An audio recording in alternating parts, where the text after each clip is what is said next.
Merci Damien, bonjour à tous. Je suis très heureux de venir au Week-end de la Liberté pour la première fois et de vous parler des infortunes de la concurrence. Alors la concurrence, on est tous d'accord pour dire que c'est un des piliers du capitalisme et que c'est une des conditions de la richesse des nations. En même temps, la concurrence est une notion complexe et qui est très attaquée de toutes parts. Elle est souvent critiquée, remise en question de multiples manières, et je pense au chef-d'œuvre du marquis de Sade, grand penseur de la liberté, intitulé « Les infortunes de la vertu ».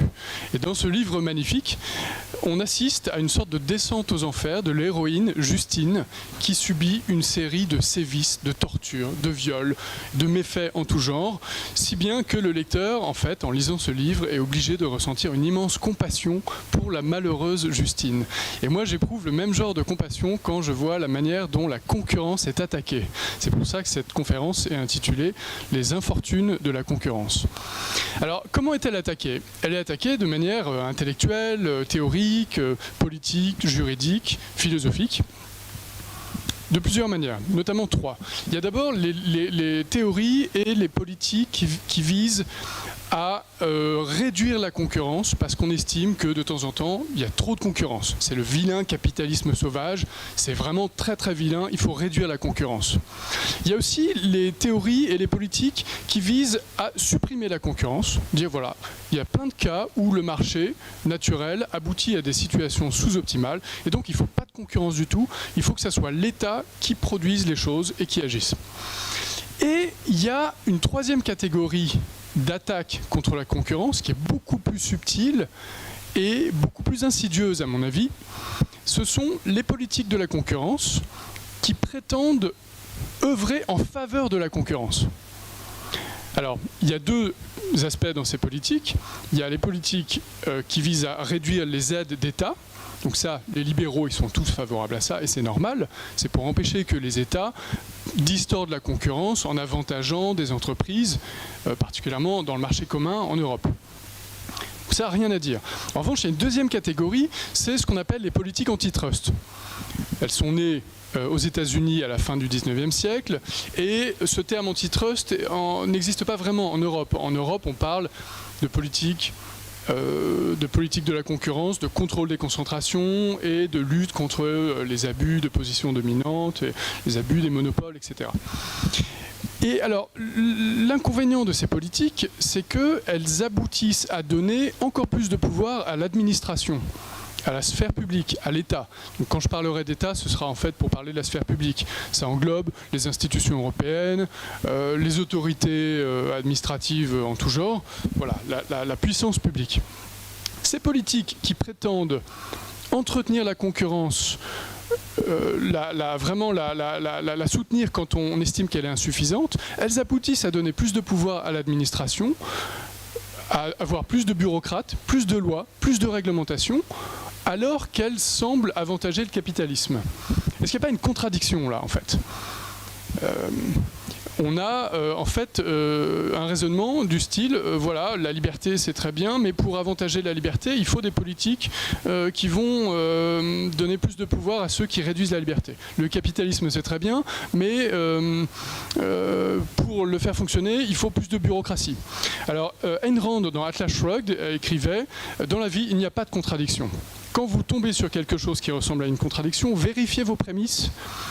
Il est possible, il est même certain qu'il y en ait une qui soit fausse. Donc vérifiez le début de votre raisonnement. » Donc c'est ce que je vais essayer de faire avec vous pour vous convaincre que les politiques antitrust sont antilibérales, contrairement à ce que certains libéraux croient. Beaucoup de libéraux sont convaincus que les politiques antitrust sont libérales.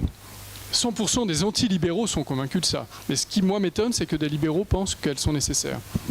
Donc, je vais en deux temps, d'abord rappeler les justifications théoriques des politiques antitrust, et puis examiner leurs modalités. Et ensuite, dans un deuxième temps, voir quelles critiques on peut adresser à ces politiques, notamment dans le contexte actuel, récent, de l'émergence des géants du numérique, les fameux GAFA et BATX.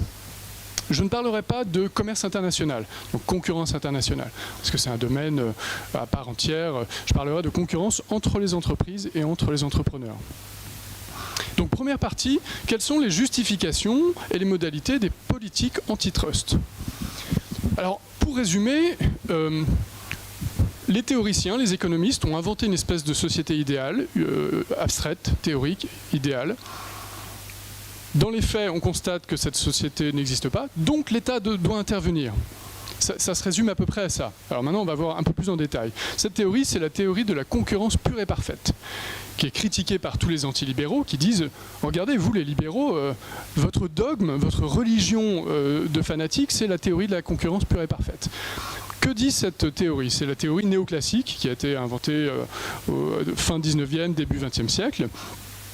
Elle dit que sous un certain nombre de conditions, on aboutit à une sorte d'optimal social, optimum social. Ces conditions, c'est quoi? Il y en a 5 ou 6. La liberté d'entrer et de sortir du marché, l'atomicité, c'est-à-dire qu'il y a plein de petites entreprises, l'homogénéité des produits, ça veut dire que tous les produits sont comparables, l'information parfaite, la transparence de l'information. Voilà. Et à partir de ces conditions, on peut prouver, avec une très grande sophistication mathématique, formelle, qu'on aboutit à une sorte d'optimum social, c'est-à-dire notamment un optimum de Pareto, une situation où on ne peut pas dégrader la situation de quelqu'un sans... Enfin, on ne peut pas améliorer la situation de quelqu'un sans dégrader celle de quelqu'un d'autre. Voilà. Donc là, ça, c'est la théorie. Alors ensuite, qu'est-ce qu'on voit dans les faits? Dans les faits, ces conditions que j'ai listées ne sont pas respectées, évidemment.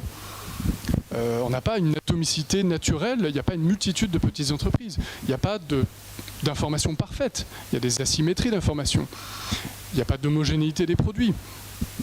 Voilà, ces conditions ne sont pas respectées et on assiste à la formation de phénomènes qu'on peut estimer anticoncurrentiels.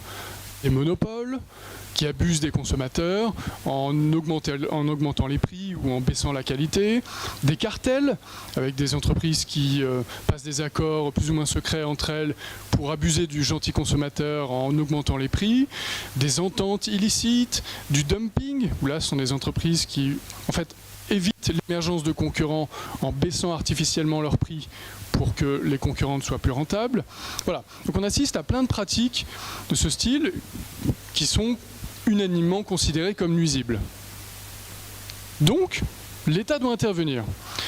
Et c'est ça qui justifie, pour les partisans des politiques antitrust, les politiques qui ont deux aspects. Un aspect préventif et un aspect répressif. L'aspect préventif, c'est le contrôle des concentrations. Des entreprises qui veulent fusionner ensemble doivent demander l'autorisation à la puissance publique, ça dépend laquelle selon les marchés, les volumes et tout, qui ensuite leur donne l'accord ou pas de fusionner selon le risque de fausser la concurrence une fois que la fusion aura été réalisée. Ça, c'est l'aspect préventif. Et puis, il y a un aspect répressif qui est une fois que les fusions ont eu lieu, si des monopoles abusent des consommateurs, les autorités peuvent décider de casser les monopoles ou d'infliger des amendes. Et en fait, on a tous à l'esprit des cas emblématiques. Le plus connu, c'est celui de la Standard Oil en 1911, que la Cour suprême a décidé de casser. Rockefeller avait créé cette entreprise en 1870. Elle était devenue ensuite un géant en fusionnant plusieurs autres entreprises. Et la Cour suprême américaine l'a cassée en 34 entités, dont les 7 premières sont ensuite devenues progressivement les grandes majors américaines du pétrole. Mais plus récemment, Microsoft, tout au long des années 90 et 2000, et maintenant Google, subissent un flot de procès, de sanctions, à coût de milliards de dollars, parce qu'on estime qu'ils faussent la concurrence. Et ça, ce sont les politiques répressives du volet antitrust. Alors, comment est-ce qu'on peut analyser ces politiques ? Quelles sont les critiques qu'on peut leur adresser? Alors, il y a des critiques théoriques et puis des critiques un peu plus concrètes. La première critique théorique, c'est qu'en fait, ce raisonnement fondamental consistant à partir d'un modèle abstrait, de voir qu'il n'est pas réalisé et donc de justifier l'action de l'État, ce raisonnement-là est profondément étonnant. il est évident que les conditions que j'ai énoncées ne sont pas respectées dans les faits. Alors pourquoi, malgré tout, conserver cette théorie de la concurrence pure et parfaite d'un point de vue normatif, c'est-à-dire pour justifier des interventions? Je vais prendre un exemple un peu trivial. Supposons que j'arrive à prouver de manière presque mathématique que si les êtres humains avaient des jambes de 4 mètres de haut, tout serait parfait, on arriverait à un optimum social, le consommateur serait vraiment respecté magnifiquement. Supposons que j'arrive à prouver ça. Ensuite, je vois que dans les faits, c'est pas respecté. Évidemment, les hommes n'ont pas des jambes de 4 mètres de haut. Donc, l'État doit intervenir pour mettre en prison les gens qui n'auraient pas des chasses de 4 mètres de haut, et l'État doit intervenir pour financer, subventionner la production des chasses de 4 mètres de haut. Voilà. En fait, ça revient à peu près à ça quand on y pense, ce raisonnement. C'est un raisonnement complètement bizarre. Voilà, ça c'est une remarque de bon sens. Maintenant, on peut entrer un peu plus dans les détails. Par exemple, cette théorie aboutit à des concepts très difficiles à définir précisément, ce qui aboutit à une forme d'arbitraire. Je pense notamment à la notion de monopole. Dans le langage courant, un monopole, c'est quoi? C'est une entreprise qui est le seul producteur sur un marché donné. Voilà, ça c'est le bon sens. Mais en fait, dans les faits, c'est très difficile à déterminer de manière précise. C'est-à-dire, seul producteur sur quel marché? Supposons que moi, j'ouvre une pizzeria dans ma rue. Bon, si il n'y a pas d'autres pizzerias dans la rue, je vais être monopole des pizzas dans ma rue. Est-ce que je vais être le monopole de la restauration dans ma rue? Ça dépend s'il y a d'autres restaurants dans la même rue. Donc autrement dit, ça veut dire que... est-ce que je vais être monopole dans mon quartier, dans ma ville? Et de quoi? Des pizzerias, des restaurants, de la restauration, des lieux publics d'accueil. Voilà. Donc autrement dit, tout dépend de comment on définit les contours du marché, comment on segmente le marché. Et on peut définir les contours de n'importe quel marché d'une manière telle qu'on aboutira à conclure que telle entreprise est monopole sur son marché. Donc, la définition du monopole est forcément arbitraire. Et ce qui est intéressant, c'est de voir que d'un point de vue historique, autrefois, la notion de monopole, c'était quelque chose de beaucoup plus précis. C'était uniquement les entreprises qui avaient reçu un privilège de la couronne britannique. Le monopole, c'était un producteur qui avait un droit d'être le seul à produire un truc dans le royaume britannique. Et ensuite, la notion de monopole s'est développée pour désigner beaucoup plus d'autres choses. Et en fait, elle a perdu en consistance et en précision. Et aujourd'hui, on emploie ce mot monopole à tort et à travers. En fait, ça ne veut plus rien dire. De même que la notion de prix de monopole. Dans les théories très sophistiquées qui prétendent justifier les politiques antitrust, on explique qu'une entreprise, quand elle est la seule sur un marché donné, elle va pouvoir fixer des prix de monopole qui sont bien supérieurs aux prix qu'il y aurait sur un marché vraiment concurrentiel. Et ça, au détriment du consommateur, en captant le surplus du consommateur. Mais ce prix de monopole, comment un observateur extérieur, une autorité administrative, peut le calculer de manière précise ? Comment est-ce qu'elle peut déterminer qu'il est abusif, ce prix? À quoi elle peut le comparer? Que serait le prix sur un marché vraiment concurrentiel?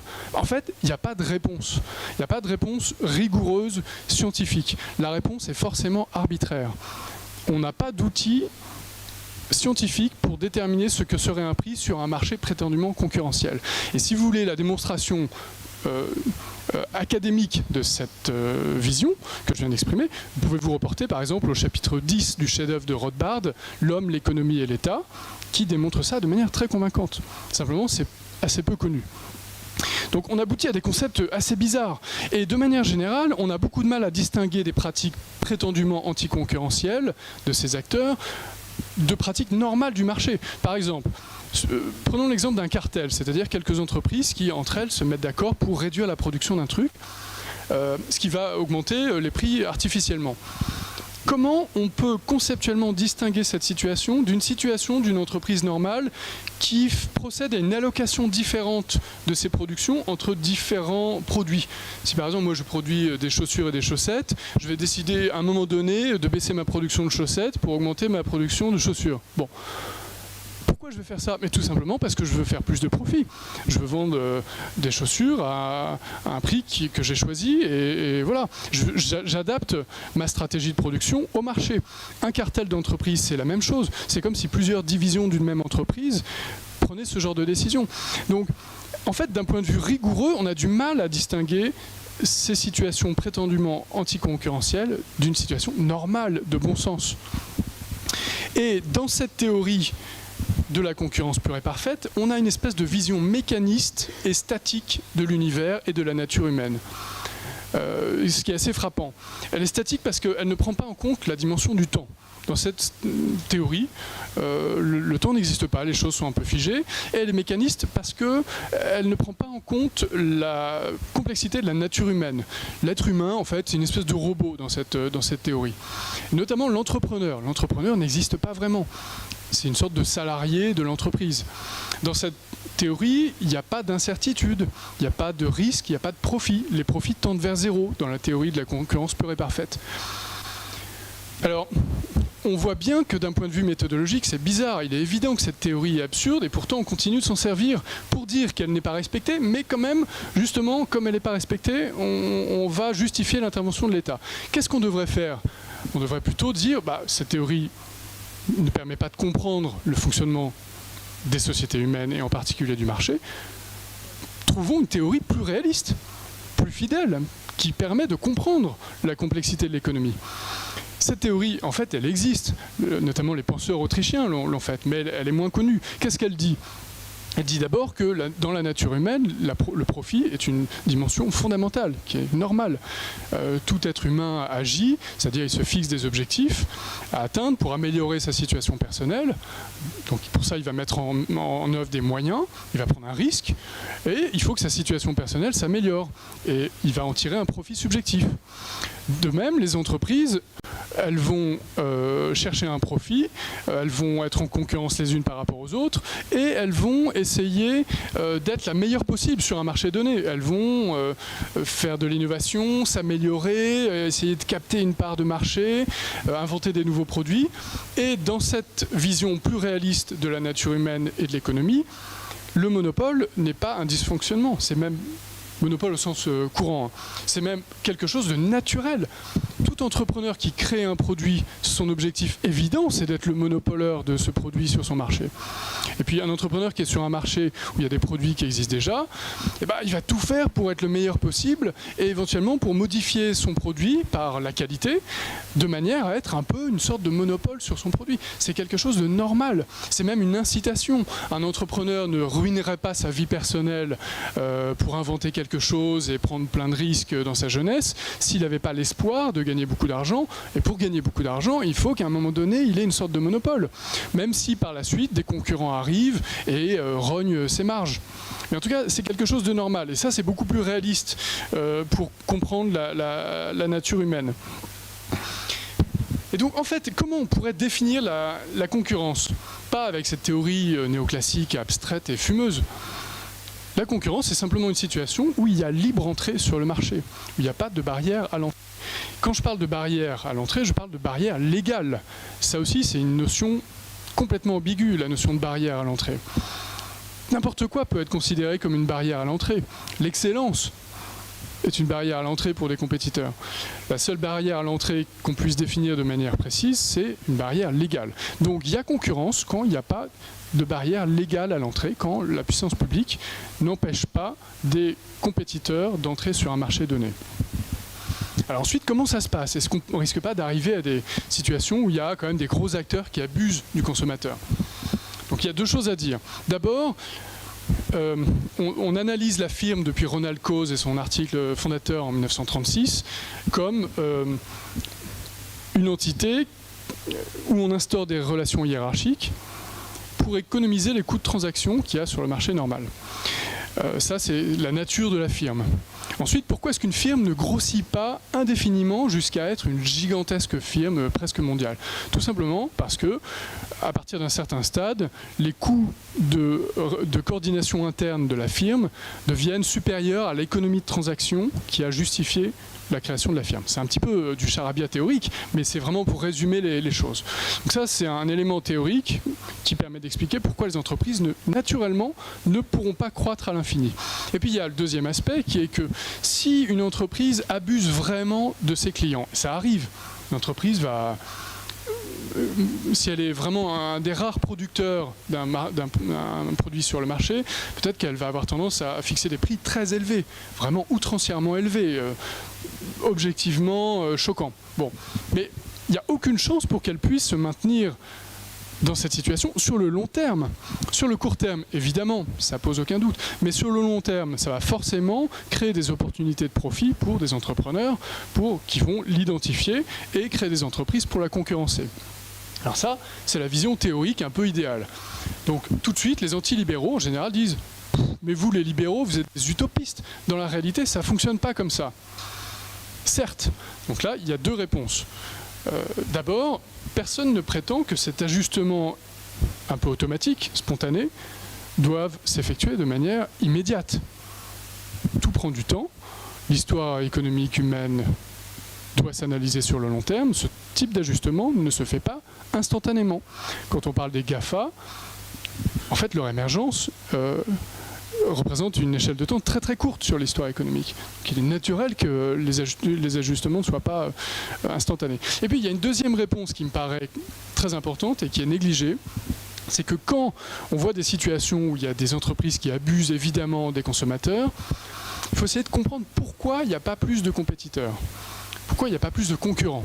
Et en général, quand on creuse un peu, on se rend compte qu'il n'y a pas assez de concurrents, pas à cause des prétendues imperfections du marché, mais à cause d'actions de l'État, d'interventions de la puissance publique qui faussent la concurrence de multiples manières, à travers une accumulation démesurée de réglementations, de normes, de prélèvements fiscaux, qui en fait avantagent les acteurs en place au détriment des entreprises qui voudraient émerger. En France aujourd'hui, il est très facile de créer une entreprise. Il y a eu beaucoup de progrès, de fait, pour la création d'entreprises. Mais ce qu'on voit, c'est que les entreprises jeunes, les start-up, ont beaucoup de mal à franchir une certaine taille. Elles finissent par faire faillite. Et c'est pour ça que toutes les grandes entreprises françaises sont en place depuis des décennies. Et ça, quelle en est la cause? Mais ce n'est pas les imperfections du marché. C'est parce qu'on est dans une économie mixte, surréglementée, surfiscalisée. Il y a d'autres facteurs qui contribuent à limiter l'émergence des concurrents. Il y a... par exemple, la politique monétaire. Ça, c'est une idée qu'on trouve dans un livre de Saifeddin Ammous, de Bitcoin Standard, sur les crypto-monnaies. Il explique que notre système monétaire et financier actuel, qui privilégie l'endettement, en fait, va avantager des entreprises qui ont une grosse capacité d'endettement, donc notamment les grosses entreprises, au détriment des petites entreprises qui naissent et qui n'ont pas de capacité d'endettement. Ça, c'est pas une imperfection du marché. C'est la résultante d'un système monétaire et financier qui est surorganisé et surcontrôlé par la puissance publique. Il y a aussi d'autres aspects comme les brevets. Par exemple, les grands géants pharmaceutiques, on peut les accuser d'abuser de leur situation, mais d'où ils tirent leur pouvoir? De brevets. Qu'est-ce qu'un brevet? C'est un monopole accordé par la puissance publique sur une donnée pour un certain temps. Mais ce n'est pas une imperfection du marché, c'est quelque chose créé par la puissance publique. Donc est-ce qu'il est raisonnable de vouloir critiquer ces géants pharmaceutiques avec des motifs par l'action publique, alors que leur pouvoir découle de dispositifs créés par la puissance publique? Vous voyez, il y a quelque chose d'assez ironique. Et puis, de manière générale, évidemment, il y a le capitalisme de connivence. Les grandes entreprises s'arrangent toujours pour obtenir un maximum d'avantages auprès de la puissance publique. Et ça, c'est la situation dans laquelle nous sommes en ce moment. Ce n'est pas le capitalisme normal. Et donc, il y a un défaut de concurrence qui n'est pas créé par une imperfection du marché. Et donc, s'y attaquer par l'action publique, c'est contradictoire, ça ne peut pas fonctionner. Alors, justement, on peut voir les réponses un peu concrètes.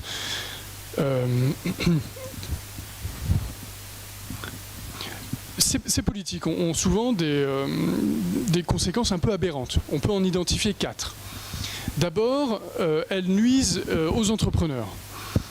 L'entrepreneur, aujourd'hui, devient présumé suspect automatiquement. Quoi qu'il fasse, il est suspect de nuire à la concurrence. Il arrive, il crée son entreprise et il est immédiatement suspecté de nuire à la concurrence, de multiples manières. S'il fixe des prix trop élevés, on va l'accuser d'être monopoleur et d'abuser du consommateur. S'il fixe des prix très faibles, on va l'accuser de faire du dumping, d'éliminer ses rivaux. Si ces prix sont exactement dans la moyenne du marché, on va avoir un doute, on va se dire mais est-ce qu'il n'y a pas une entente? Est-ce qu'il ne s'est pas entendu avec ses concurrents? Et donc voilà, l'entrepreneur et l'entreprise est suspecté d'être anticoncurrentiel. Par ailleurs, cette action administrative, l'action préventive et l'action répressive, a un côté complètement arbitraire. C'est-à-dire que l'entrepreneur ne sait jamais s'il enfreint la loi ou pas, puisqu'on ne peut pas définir exactement ce que c'est qu'un monopole ou un prix de monopole. Qui va le dire? Eh ben, c'est l'administration. Mais simplement, l'entrepreneur ne pourra pas savoir avant s'il est en train d'enfreindre la loi ou pas.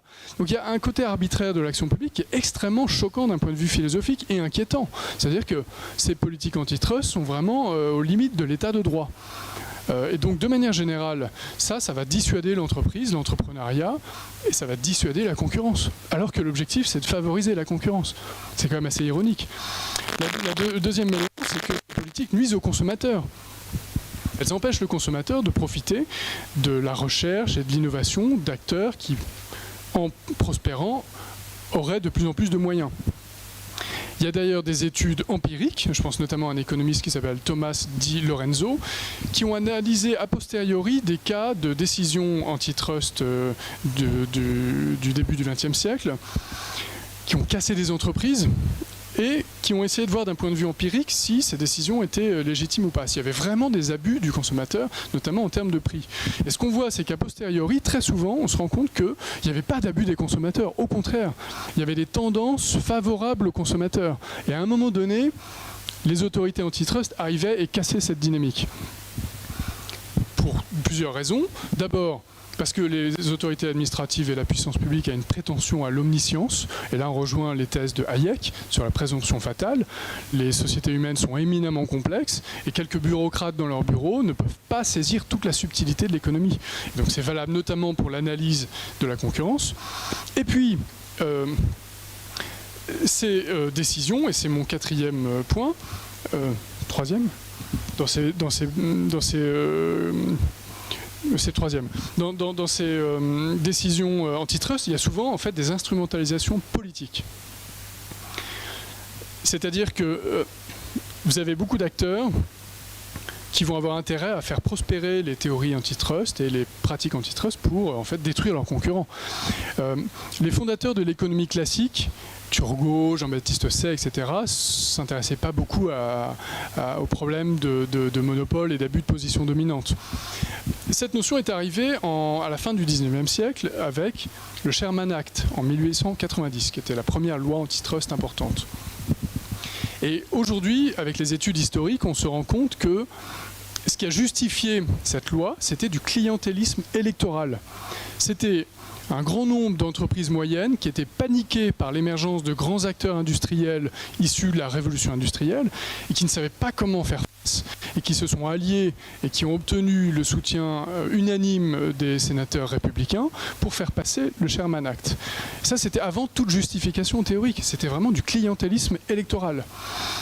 Ensuite, il y a eu les justifications théoriques dans les années 30. Il y a eu un déluge de théories pour modéliser de manière sophistiquée, mathématique, etc., ces politiques antitrust. Ensuite, elles ont été réfutées dans les années 40, 50, notamment par Mises, Hayek et Rothbard.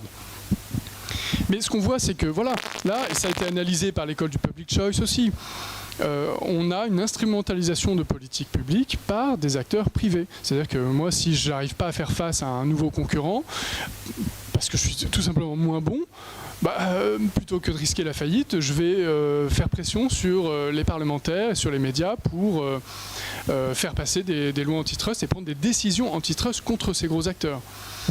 Alors, ça rejoint une hantise du big business, qui est d'ailleurs assez liée à la haine du capitalisme.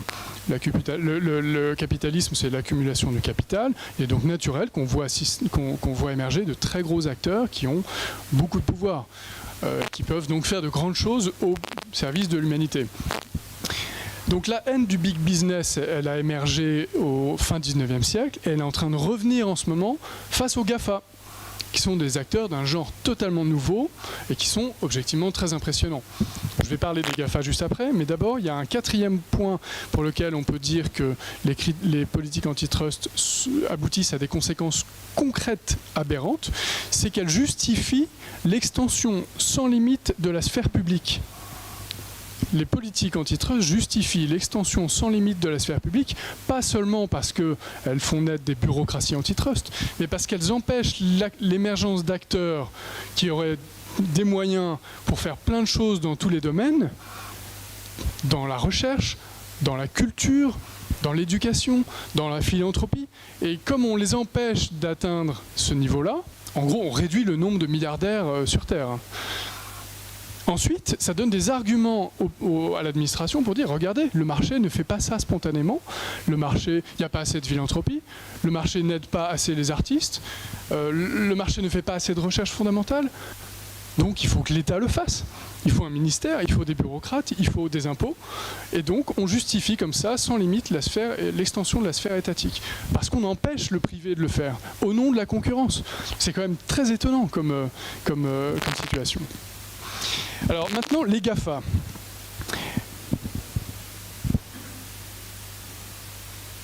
Est-ce qu'on est dans une situation nouvelle face aux GAFA? Alors d'abord, la première chose à dire, c'est que dans l'histoire économique depuis un siècle, à chaque fois qu'on veut réactiver en gros la philosophie antitrust, on dit c'est nouveau. Il y a un nouveau type d'acteur parce qu'il y a des nouvelles technologies. Ce qu'on voit en ce moment, ça n'a jamais eu lieu. C'est nouveau, donc oublions tout et vite, il faut que l'État casse ces grands acteurs. C'est trop dangereux. Donc quand on vous dit les GAFA, c'est nouveau, premier réflexe à avoir, à chaque fois on dit c'est nouveau. Première chose. Deuxièmement, il est juste que les GAFA sont en train de prendre un pouvoir immense, assez démesuré. Certaines, comme Google, ont même un projet messianique et prométhéen, quoi. Ils veulent transformer l'humanité, etc. Est-ce que les raisonnements que j'ai énoncés juste avant sur les critiques des politiques antitrust sont applicables aux GAFA? Ben oui. C'est-à-dire que, d'abord, les GAFA rendent des services immenses à l'humanité, qui sont assez peu quantifiés. Mais en quelques années, ils ont favorisé la diffusion de l'information, totalement transformé la distribution, créé des produits absolument fascinants, pulvériser le secteur des médias, et c'est d'ailleurs pas un hasard si c'est dans les médias qu'on trouve en permanence un déluge d'arguments anti-Google. C'est parce que les médias traditionnels ont été incapables de s'adapter à la révolution numérique. Et ce sont eux qui sont menacés par les GAFA. Donc évidemment, ils ont intérêt à faire circuler toute cette espèce de phobie et de paranoïa anti-GAFA. Est-ce que les GAFA peuvent abuser durablement du consommateur sur le long terme ? En fait, c'est ça la question. Est-ce que le raisonnement un peu optimiste consistant à dire que s'il y a trop d'abus, des concurrents vont arriver, est-ce que ce raisonnement est valide ? C'est vrai qu'on dit que Google rachète tous ses concurrents et qu'il empêche la concurrence d'émerger. En soi, c'est pas forcément un mal. Google continue d'offrir des services gratuits à toute l'humanité. Donc voilà, c'est une forme de croissance comme une autre. Ensuite, bon, il y a beaucoup de gens qui disent malgré ça, mais il faut tout de suite casser Google. C'est vraiment Google, c'est très vilain. Ce raisonnement-là part d'un présupposé qui est que la technologie actuelle ne va plus changer, en fait. Et que Google a acquis un pouvoir immense et qui capte énormément de data, et que maintenant, voilà, sa suprématie est acquise. Mais ce postulat, il est très arbitraire, notamment quand on regarde l'histoire économique. Les GAFA ont atteint leur pouvoir, notamment parce qu'il y a eu un renouvellement technologique et qu'ils ont réussi à s'en emparer. Pourquoi il n'y aurait pas de nouvelles inventions ? Je prends un exemple très concret. La blockchain et les crypto-monnaies. Bitcoin, c'est une invention inouïe, totalement inouïe. On en est encore à une phase très initiale, il y a encore beaucoup de limitations techniques, mais il y a énormément de progrès qui sont en cours, dont les médias sont complètement ignorants. Ils évitent soigneusement d'en parler. Qu'est-ce que ça va donner, les crypto-monnaies, par rapport aux GAFA ? Le pouvoir des GAFA vient de la monétisation des données personnelles. Ils arrivent à capter d'immenses quantités de données gratuitement en échangeant des services aux utilisateurs. C'est de là que vient leur pouvoir. Ces données, dans le contexte traditionnel, les utilisateurs que nous sommes ne peuvent pas les vendre aux GAFA. On n'a pas les conditions techniques et financières pour pour le faire. Les crypto-monnaies vont transformer ça. Des choses comme le Lightning Network, c'est un projet de passage à l'échelle du Bitcoin, vont rendre possible des transactions en millisecondes, millionièmes de secondes, sur des fractions, des millionièmes d'euros, avec des espèces de flux de monnaie, vont permettre de marquer, d'horodater, de tracer l'information d'une manière totalement nouvelle. Ça, c'est en cours. Il y a déjà des centaines de startups qui travaillent là-dessus dans le monde. Les GAFA ont très bien perçu ce risque. Elles ont tout à fait compris qu'il y avait là une rupture technologique qui va remettre en question leur modèle. Elle regarde ça de très près. Et donc, quand on dit qu'il faut vite casser Google, on néglige totalement cette émergence de nouvelles technologies qui peuvent ensuite remettre en question, limiter le pouvoir des GAFA. Alors après, évidemment, ça fera l'objet de la discussion.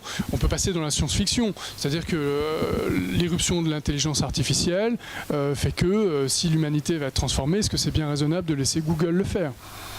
Alors, il y a la réponse de Laurent Alexandre qui dit « Aucun souci que les États-Unis ne prennent des décisions antitrust contre les GAFA, parce que si elles le faisaient, ça livrerait le champ de l'intelligence artificielle aux Chinois.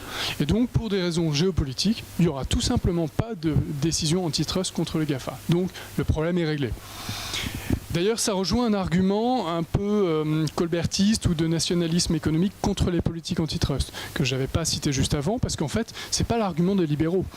Il y a beaucoup de gens qui disent « mais les politiques antitrust, c'est pas bien parce que ça empêche l'émergence de géants européens ou de géants français, etc. » Et donc, ces gens-là veulent supprimer ces politiques antitrust sur cette argumentation, qui n'est pas libérale. En tout cas, on la voit sur les GAFA aujourd'hui. Ensuite, ce qu'on voit, c'est que les GAFA, entre elles, il y a une espèce d'équilibre des puissances, elles se font concurrence quand même entre elles. Ensuite, peut-être qu'il vaut mieux que l'intelligence artificielle soit aux mains d'entités privées plutôt que des États. Moi, personnellement, ça ne me choque pas. On critique énormément la société de surveillance que mettent en place les GAFA, mais est-ce que ce n'est pas pour occulter la société de surveillance inouïe que les États ont mis en place, notamment les États démocratiques, les États occidentaux. Donc voilà, ça ouvre plein d'autres sujets qui dépassent le champ de la concurrence et des politiques antitrust. Je vais conclure. J'espère vous avoir convaincu que les politiques antitrust sont antilibérales. Leurs fondements ne sont pas scientifiques. Ces politiques sont irrationnelles, arbitraires, elles ne sont pas seulement inefficaces, elles sont aussi nuisibles. Nuisibles d'un point de vue économique et nuisibles d'un point de vue philosophique. Et donc, de mon point de vue, tous les libéraux devraient s'y opposer. Je vous remercie.